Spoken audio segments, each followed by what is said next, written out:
So when it comes to content creation, there's a lot of up and down. There will be moments that we're gonna feel discouraged, unmotivated, and whether we're gonna keep going on with this journey and trying to make a living out of YouTube. But I could almost always find my motivation and my passion back. Like, why do I even start the game Endless Zone Zero? And there are reasons that I would like to share you guys that keep motivating me all the time.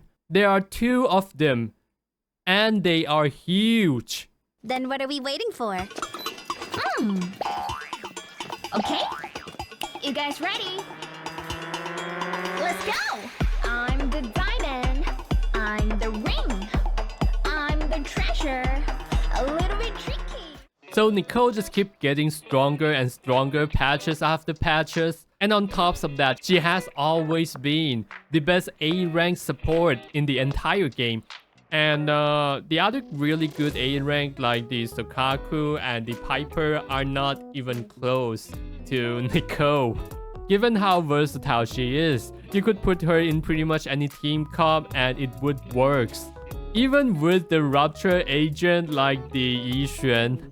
And most of you could have known that the 40% debuff from Nicole is getting thrown to the garbage when you pair her with Yixuan, because Yixuan has all the sheer force that could ignore the defense of the enemy, but she still got the 25% ether damage buff and the 15% crit rate buff at Mindscape 6. She is still incredibly powerful, even stronger than the pandas. If panda is not like Mindscape 6, cause I know a lot of you out there doesn't have like Mindscape 6 panda.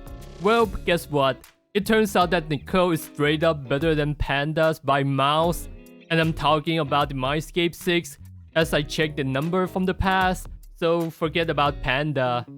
And with the release of the Sheer Force lined up, like Lucia as a support, and Rupture like Yutali, Ban Yue, and the Manato, these DPS are going to contest Lucia, the best Sheer Force support, with the Yixuan.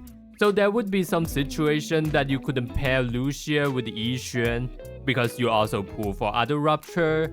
So you could use Nicole as the best alternative because Nicole is like pretty much useless for any other Rupture. She's not only versatile in the team, she also versatile in her role. She could be an anomaly enabler. If you put the Freedom Blue Force set on her, she could also use Astral Voice and the Swing Jazz as a general support set, but you don't want to use those sets now. You want to use the Moonlight Lullaby set. I don't even bother to check the number out, just grind it. You got pretty much almost 100% buff time from the buff. Every time when you use the EX special and the ultimate, you could buff the whole team with 18% damage buff for 25 seconds. And on top of that, you finally got a useful 2-set effect, the 20% energy regen. It's gonna make your rotation so much easier. Cause you could do 4-set Moonlight and the 2-set Swing Jazz. I do think this is the most optimal option for the Nicole, cause you really wanna have that EX special ready every time when you swap her out. But there's this one particular scenario, but this is more like a min-max text. You would only see about 2 or 3% improvement, is that you swap the 4-set between Nicole and the Astra. I don't think it's worth it, because grinding an extra set for the Astra is actually pretty hard. So let's go over how to build her. On the disc number 6, you want to go for energy regen, 60%. For the disc number 5, it could be ether damage, it could be attack or penetration. It doesn't really matter. And then this number 4, this one is the most controversial one. I personally think is the crit rate, because the anomaly proficiency and the attack percentage also doesn't really do much.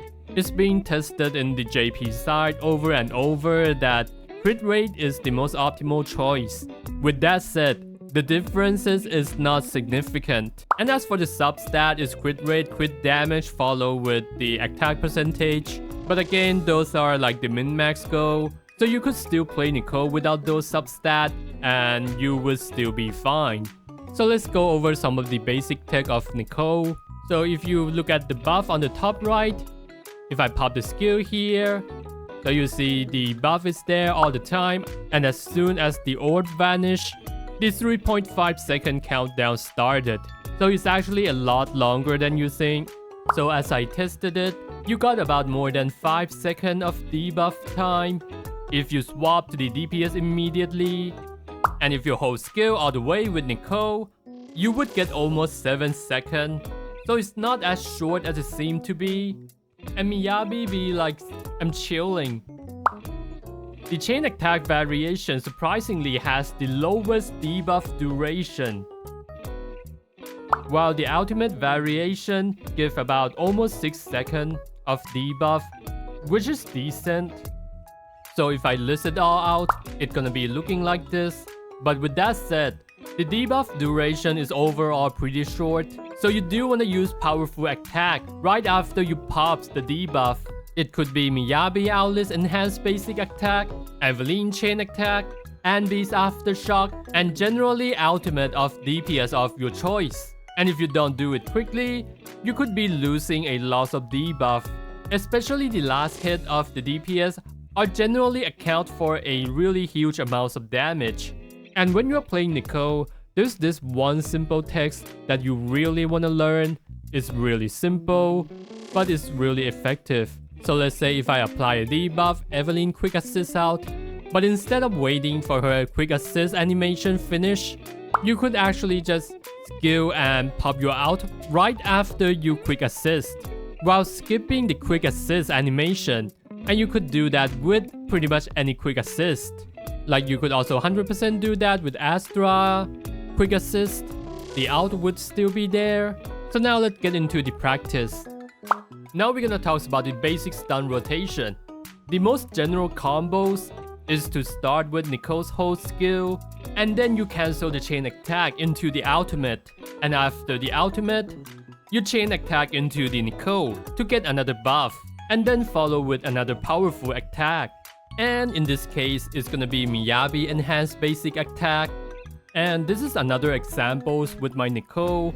I was stunning the enemy without getting any buff, so I got a chain attack with Qingyi to get the King of the Mountain buff, and then debuff with Nicole.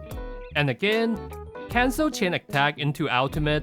I don't fear who watch over tens of thousands of bot, but who watch the same bot for over tens of thousands of times.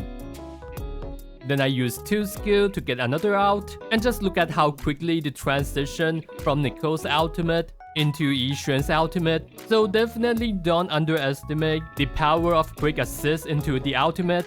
I'm not saying that this is a good rotation, but I think it's a pretty good save from some of my minor mistakes. And just in case if you don't know about this, if you pay attention to the Nicole's bullet on the top left, and if you attack it with the normal attacks, the debuff will be applied. So you could actually do one of these when you are playing the DPS with the prolonged attack. Like let's say if I use Miyabi charge attack and then I normal attacks it, the debuff will still apply. So you don't have to always use the skill. But keep in mind that you only want to use this when you ran out of energy. You don't want to use this by default. Owl's also works this way. You could swap the Nicole in to do some basic attack, and the debuff will still apply. So let's say if I use Evelyn chain attack, I could also do one of these tech. And just keep in mind, the quick assist doesn't really count as the debuff, so you do want a basic attack again to get the buff. And yeah, that's about it. Don't forget to like and sub, and see ya guys.